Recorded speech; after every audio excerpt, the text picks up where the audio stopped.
রিমান্ডে ব্রাহ্মণবাড়িয়া ৬ আসনের সাবেক সংসদ সদস্য ও সাবেক প্রতিমন্ত্রী এবি তাজুল ইসলাম। ছাত্রদল নেতা নয়ন হত্যার মামলায় ৯ দিনের রিমান্ড মঞ্জুর করেছে ব্রাহ্মণবাড়িয়া চিফ জুডিশিয়াল ম্যাজিস্ট্রেট আদালত। তাকে বুধবার ২১ আগস্ট দুপুরে আদালতে হাজির করে ডিবি পুলিশ। এরপর মামলার সুষ্ঠু তদন্তের স্বার্থে ১০ দিনের রিমান্ডে নিতে আবেদন করে জেলা ডিবি পুলিশের SI Sohel Ahmed.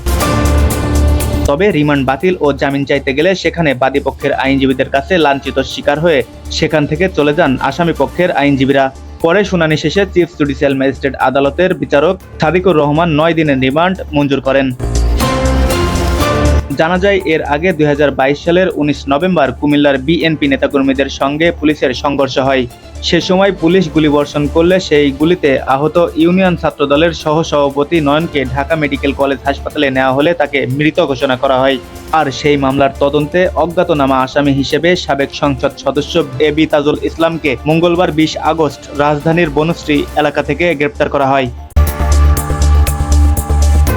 ASM Rocky, দৈনিক চুয়াডাঙ্গা।